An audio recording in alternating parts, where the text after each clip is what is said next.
بسم اللہ الرحمن الرحیم۔ السلام علیکم محترم ناظرین۔ ہمارے پیارے نبی پاک صلی اللہ علیہ وآلہ وسلم کا سحری اور افطاری کا انداز سادگی، برکت اور اعتدال کا بہترین نمونہ تھا۔ آپ صلی اللہ علیہ وسلم نہ صرف خود سحری فرماتے بلکہ دوسروں کو بھی ترغیب دیتے، کیونکہ سحری روزے کو آسان بنانے اور اللہ کی رحمت پانے کا ذریعہ ہے۔ لیکن پیارے دوستو، کیا آپ یہ جانتے ہیں کہ نبی پاک صلی اللہ علیہ وسلم کس طرح سحری اور افطاری کیا کرتے تھے اور کون کون سی چیزیں کھانا پسند فرماتے تھے؟ آج کے اس ویڈیو میں ہم آپ کو پورا واقعہ بتائیں گے، جسے سن کر آپ بھی ہمارے پیارے نبی پاک صلی اللہ علیہ وسلم کے طریقے پر عمل کر سکیں گے۔ لہٰذا ویڈیو کو آخر تک ضرور دیکھیں۔ پیارے دوستو، اللہ کے پیارے نبی حضرت محمد مصطفیٰ صلی اللہ علیہ وسلم نے اپنی حیات زندگی میں 9 رمضان دیکھے ہیں، یعنی کہ 9 رمضان گزرے ہیں۔ 10ویں رمضان کے شروع ہونے سے پہلے آپ اس دنیا سے پردہ فرما گئے، یعنی کہ آپ اللہ تعالیٰ کے پاس تشریف لے گئے۔ اس طرح سے آپ نے اپنی زندگی میں روزے فرض ہونے سے لے کر وفات تک کل 9 رمضان گزارے۔ پیارے دوستو، رمضان المبارک کے مہینے میں حضور نبی کریم صلی اللہ علیہ وسلم کے معمولات، عبادات اور ریاضت عام دنوں کے مقابلے میں کافی بڑھ جاتی تھی۔ اس مہینے میں اللہ تعالیٰ کی نزدیکی اور محبت اپنے عروج پر ہوتی، اسی شوق اور محبت میں آپ صلی اللہ علیہ وسلم راتوں کے قیام، نماز اور عبادت کو بھی بڑھا دیتے۔ ہمارے پیارے نبی صلی اللہ علیہ وسلم کے انہی معمولات کا ذکر کیا جاتا ہے تاکہ ہم بھی آپ صلی اللہ علیہ وسلم کی سنت پر عمل کر کے اس مہینے کی برکتوں اور سعادتوں کو حاصل کر سکیں۔ حضور نبی کریم صلی اللہ علیہ وسلم کو رمضان المبارک سے اتنی زیادہ محبت تھی کہ آپ اکثر اس مہینے کو پانے کی دعا فرمایا کرتے تھے۔ رمضان المبارک کی آمد کا اہتمام ماہ شعبان میں ہی بہت زیادہ عبادت اور روزوں کے ساتھ شروع ہو جاتا تھا۔ حضور نبی کریم صلی اللہ علیہ وسلم اس مبارک مہینے کا خوش آمدید کہہ کر استقبال کرتے تھے۔ آپ صلی اللہ علیہ وسلم نے سوالیہ انداز میں صحابہ کرام سے رمضان کے استقبال کے بارے میں پوچھ کر اس مہینے کی برکت اور اہمیت کو اور بھی واضح کیا۔ جب رمضان کا مہینہ آتا تو حضور نبی کریم صلی اللہ علیہ وسلم صحابہ کرام سے فرماتے، تم کس کا استقبال کر رہے ہو اور تمہارا کون استقبال کر رہا ہے؟ آپ صلی اللہ علیہ وسلم نے یہ 3 بار فرمایا۔ اس پر حضرت عمر رضی اللہ تعالیٰ عنہ نے عرض کیا، یا رسول اللہ صلی اللہ علیہ وسلم، کیا کوئی وحی اترنے والی ہے یا کسی دشمن سے جنگ ہونے والی ہے؟ تو حضور نبی کریم صلی اللہ علیہ وسلم نے ارشاد فرمایا، نہیں، ایسی کوئی بات نہیں۔ پھر آپ صلی اللہ علیہ وسلم نے فرمایا، تم رمضان کا استقبال کر رہے ہو اور اس کی پہلی رات تمام اہل قبلہ کو معاف کر دیا جاتا ہے۔ سبحان اللہ۔ جب مسلمانوں کو مشرکین مکہ کے مظالم سے تنگ آ کر رسول اللہ صلی اللہ علیہ وسلم نے ہجرت مدینہ کا حکم دیا تو حضرت بلال رضی اللہ تعالیٰ عنہ بھی مدینہ منورہ ہجرت فرما گئے۔ مدینہ میں حضرت بلال رضی اللہ تعالیٰ عنہ اپنے محبوب کی تمنا لیے راہوں میں آنکھیں بچھائے انتظار کیا کرتے تھے، دن رات دعائیں کیا کرتے تھے، اے اللہ میرے محبوب محمد مصطفیٰ صلی اللہ علیہ وسلم کی حفاظت فرما، زمین کی تنابیں سمیٹ لے اور میرے نبی پاک صلی اللہ علیہ وسلم کو جلد سے جلد مدینہ پہنچا دے۔ جب ہمارے پیارے نبی صلی اللہ علیہ وسلم مدینہ تشریف لے آئے تو حضرت بلال رضی اللہ تعالیٰ عنہ کی خوشی کا ٹھکانہ نہ رہا، وہ قدموں پر نثار ہوتے چلے گئے۔ پیارے دوستو، اللہ کے پیارے نبی صلی اللہ علیہ وسلم جب سحری فرماتے تو بالکل آخری وقت میں کرتے تھے۔ ادھر حضرت بلال رضی اللہ تعالیٰ عنہ اذان دیے رہے ہوتے اور ادھر آپ صلی اللہ علیہ وسلم اپنا آخری لقمہ کھا رہے ہوتے، اور جب سورج ڈوبتا تو آپ صلی اللہ علیہ وسلم اپنے منہ میں کھجور رکھ کر افطار فرماتے۔ آپ صلی اللہ علیہ وسلم ایسا کیوں کرتے تھے؟ تاکہ اپنی امت پر بھوک کا وقت کم سے کم سکے۔ ایک مرتبہ اللہ کے نبی صلی اللہ علیہ وسلم سحری کے وقت بکرے کی سیری کھا رہے تھے، حضرت علی رضی اللہ تعالیٰ عنہ بھی ساتھ تھے۔ اتنے میں حضرت بلال رضی اللہ تعالیٰ عنہ آئے اور عرض کرنے لگے، یا رسول اللہ صلی اللہ علیہ وسلم، وقت ختم ہو گیا ہے، میں اذان دینے جا رہا ہوں، آپ برائے کرم کھانا پینا بند کر دیں۔ یہ کہہ کر حضرت بلال رضی اللہ تعالیٰ عنہ اذان دینے چلے گئے اور تیاری کرنے لگے، لیکن اتنے میں حضرت بلال رضی اللہ تعالیٰ عنہ کو خیال آیا کہ پتہ نہیں میرے نبی صلی اللہ علیہ وسلم نے کھانا پینا بند کیا یا نہیں۔ وہ فوراً واپس آئے اور دیکھا کہ ابھی بھی ہمارے پیارے نبی صلی اللہ علیہ وسلم سحری فرما رہے تھے۔ یہ دیکھ کر حضرت بلال رضی اللہ تعالیٰ عنہ کہنے لگے، یا رسول اللہ صلی اللہ علیہ وسلم، اللہ کی قسم سحری کا وقت ختم ہو گیا ہے، سحری ہو گئی ہے۔ یہ سن کر اللہ کے پیارے نبی صلی اللہ علیہ وسلم نے اپنے ہاتھ نیچے کر لیے اور فرمایا، اے بلال، ابھی وقت باقی تھا، لیکن تیری قسم کھانے کی وجہ سے اللہ نے اس وقت کو پہلے ہی ختم کر دیا تاکہ تیری قسم کہیں جھوٹی نہ ثابت ہو جائے۔ حضرت علی رضی اللہ تعالیٰ عنہ نے فرمایا، اگر بلال قسم نہ کھاتے تو جب تک ہمارے پیارے نبی صلی اللہ علیہ وسلم سحری کرتے رہتے تب تک صبح صادق نہ ہوتی۔ کسی نے پوچھا، یا رسول اللہ صلی اللہ علیہ وسلم، آپ نے سحری کیوں جاری رکھی؟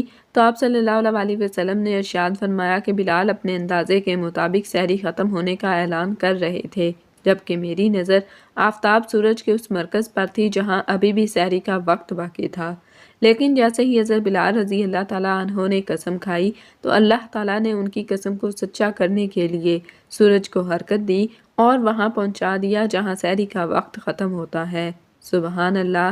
اللہ تعالیٰ ہمیں بھی ہمارے پیارے نبی صلی اللہ علیہ وسلم کی سنتوں پر عمل کرنے کی توفیق عطا فرمائے، آمین یا رب العالمین۔ محترم ناظرین، ایک مرتبہ حضرت عبیدہ بن زارع رضی اللہ تعالیٰ عنہ بکرا پکا رہے تھے۔ اللہ کے پیارے نبی صلی اللہ علیہ وسلم نے فرمایا کہ مجھے اگلے بازو دستی کا گوشت پکڑاؤ، پھر آپ صلی اللہ علیہ وسلم نے اسے نوش فرمایا اور دوبارہ فرمایا کہ مجھے دستی کا گوشت پکڑاؤ، وہ بھی آپ صلی اللہ علیہ وسلم نے نوش فرمایا، پھر تیسری مرتبہ فرمایا مجھے دستی کا گوشت پکڑاؤ۔ اس پر حضرت ابو عبیدہ رضی اللہ تعالیٰ عنہ نے عرض کیا، یا رسول اللہ صلی اللہ علیہ وسلم، بکرے کے تو صرف 2 ہی بازو یعنی دستی ہوتے ہیں۔ تو آپ صلی اللہ علیہ وسلم نے فرمایا، اگر تم دیگ میں ہاتھ ڈالتا اور نکالتا تو اللہ مجھے تب تک دستیاں نکال کر دیتا رہتا جب تک میں نہ رکتا۔ سبحان اللہ۔ پیارے دوستو، اللہ کے پیارے نبی صلی اللہ علیہ وسلم کو دستی کا گوشت بہت پسند تھا۔ اس کے علاوہ آپ کو دودھ، کھجور، کدو اور شوربے والی ہانڈی بہت پسند تھی۔ آپ ہمیشہ تازہ روٹی کھاتے یا پھر فاقہ فرماتے۔ آپ نے کبھی بھی باسی کھانا نہیں کھایا۔ صرف ایک مرتبہ فتح مکہ کے موقع پر حضرت ام ہانی رضی اللہ تعالیٰ عنہ کے گھر باسی روٹی کھائی، اس کے علاوہ کبھی باسی روٹی نہیں کھائی۔ اللہ کے پیارے نبی صلی اللہ علیہ وسلم نے فرمایا، سحری کھایا کرو، سحری میں برکت ہے، اور فرمایا جس نے رمضان میں کسی روزہ دار کو افطار کرایا اس کے لیے گناہوں کی معافی اور جہنم سے نجات کا ذریعہ ہوگا۔ اللہ تعالیٰ قیامت کے دن اسے حوض کوثر سے پانی پلائے گا۔ ایک روایت میں آتا ہے کہ سحری کا کھانا برکت والا ہے، لیکن واجب نہیں، کیونکہ نبی پاک صلی اللہ علیہ وسلم اور آپ کے صحابہ کرام رضوان اللہ تعالی اجمعین نے لگاتار روزے رکھے اور ان میں سحری کا ذکر نہیں ملتا۔ بعض علماء کے نزدیک سحری کا کھانا سنت ہے اور کچھ علماء کے نزدیک مستحب، لیکن اس بات پر سب متفق ہیں کہ بغیر سحری کے بھی روزہ صحیح ہوگا۔ اگر کوئی جان بوجھ کر سحری نہ کرے یا نیند کی وجہ سے سحری چھوٹ جائے تب بھی روزہ صحیح رہے گا، لیکن بہتر یہی ہے کہ سحری کے وقت کچھ نہ کچھ ضرور کھا لیا جائے۔ حضرت عمر بن عاص رضی اللہ تعالیٰ عنہ سے روایت ہے کہ ہم نے نبی پاک صلی اللہ علیہ وسلم کو یہ فرماتے ہوئے سنا کہ ہمارے اور اہل کتاب کے روزوں میں فرق سحری کھانے کا ہے۔ پیارے دوستو، میں رسول اللہ صلی اللہ علیہ وسلم کی خدمت میں حاضر ہوا تو آپ صلی اللہ علیہ وسلم سحری کھا رہے تھے۔ آپ صلی اللہ علیہ وسلم نے ارشاد فرمایا، یہ برکت ہے جو اللہ تعالیٰ نے تمہیں عطا فرمائی ہے تو اسے مت چھوڑنا۔ حضرت سلمان فارسی رضی اللہ تعالیٰ عنہ سے مروی ہے کہ ایک طویل حدیث میں آتا ہے کہ رسول اللہ صلی اللہ علیہ وسلم نے فرمایا، جو شخص رمضان المبارک میں کسی روزہ دار کا روزہ افطار کروائے وہ گناہوں کی مغفرت کا باعث ہوگا اور جہنم کی آگ سے نجات کا ذریعہ بنے گا۔ اللہ تعالیٰ اسے روزے دار کے برابر تو اسے مت چھوڑنا۔ حضرت سلمان فارسی رضی اللہ تعالیٰ عنہ سے مروی ہے کہ ایک طویل حدیث میں آتا ہے کہ رسول اللہ صلی اللہ علیہ وسلم نے فرمایا، جو شخص رمضان المبارک میں کسی روزہ دار کا روزہ افطار کروائے وہ گناہوں کی مغفرت کا باعث ہوگا اور جہنم کی آگ سے نجات کا ذریعہ بنے گا۔ اللہ تعالیٰ اسے روزے دار کے برابر ثواب عطا فرمائے گا اور روزے دار کے ثواب میں بھی کوئی کمی نہیں ہوگی۔ پھر رسول اللہ صلی اللہ علیہ وسلم نے فرمایا، اللہ تعالیٰ یہاں ثواب اس شخص کو بھی دیتا ہے جو کسی کا روزہ دودھ کے 1 گھونٹ، 1 کھجور یا پانی کے 1 گھونٹ سے افطار کروائے۔ حضرت ابو ہریرہ رضی اللہ تعالیٰ عنہ سے روایت ہے کہ رسول اللہ صلی اللہ علیہ وسلم نے فرمایا، انسان کے ہر نیک عمل کا اجر و ثواب 10 گنا سے 700 گنا تک بڑھا دیا جاتا ہے۔ اللہ تعالیٰ فرماتا ہے، مگر روزہ خاص میرے لیے ہے اور اس کی سزا اور بدلہ میں خود دوں گا، کیونکہ بندہ اپنی خواہشات اور کھانے پینے کو صرف میری رضا کے لیے چھوڑتا ہے۔ روزے دار کے لیے 2 خوشیاں ہیں، ایک افطار کے وقت، 2 اپنے رب سے ملاقات کے وقت۔ اور روزے دار کے منہ کی بو اللہ تعالیٰ کو مشک کی خوشبو سے بھی زیادہ پسند ہے۔ رسول اللہ صلی اللہ علیہ وسلم نے فرمایا کہ روزہ ایک ڈھال ہے، اگر کسی کے روزے کا دن ہو تو اسے غلط باتیں نہیں کرنی چاہیے۔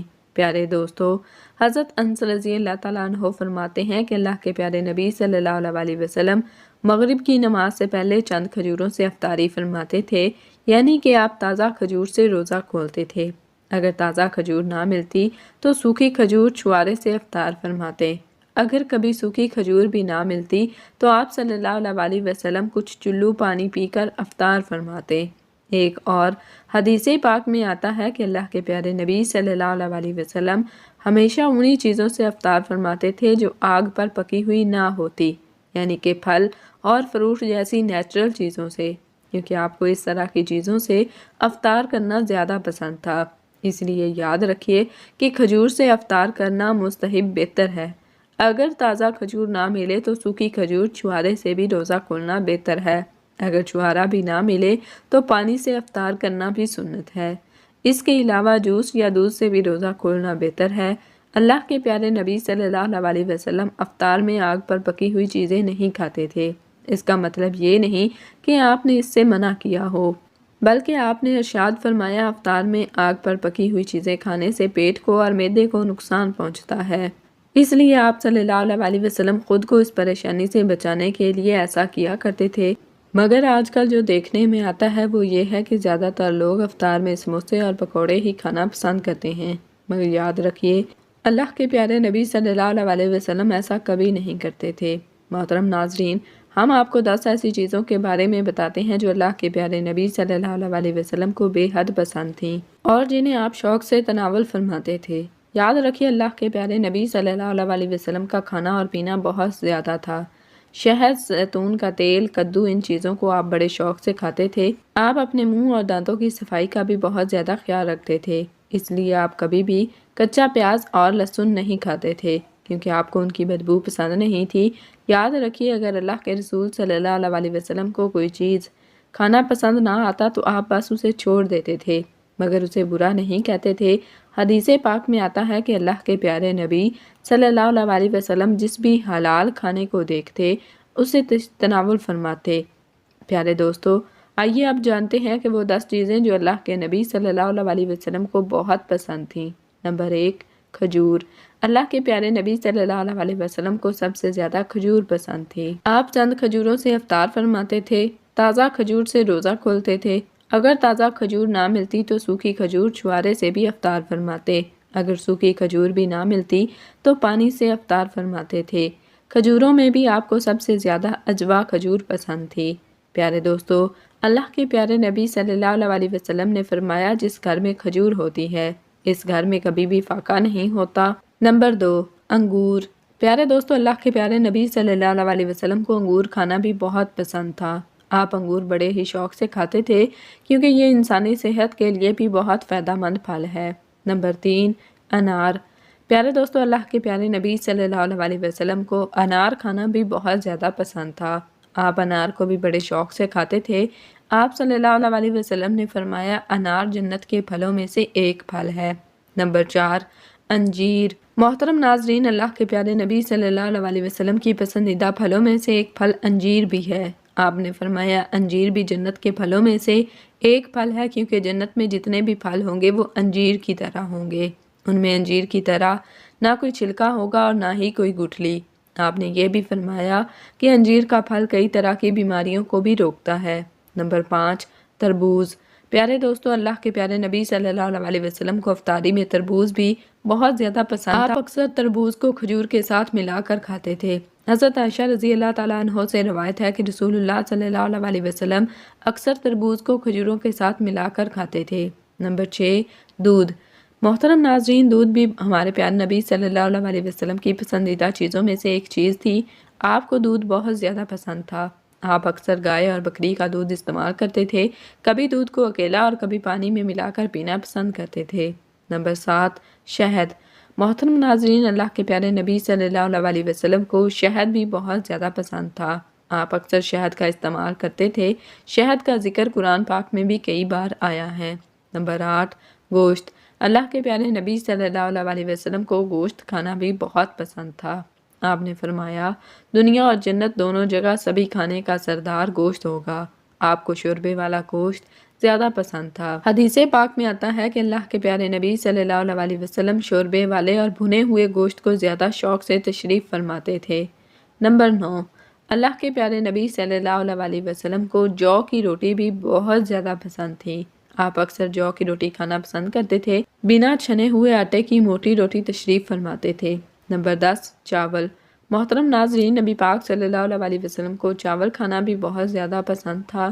آپ چاول کو بڑے شوق سے کھاتے تھے۔ آپ نے فرمایا، اللہ کے چاول کے دانوں میں بہت برکت رکھی ہے۔ ہمیں بھی چاہیے کہ ہم اپنے پیارے نبی صلی اللہ علیہ وسلم کی سنت پر چل کر سحری اور افطاری کریں۔ اللہ پاک سے دعا ہے کہ اللہ تعالی ہمیں اسلامی طریقے سے سحری کرنے کی توفیق عطا فرمائے۔ آمین یا رب العالمین۔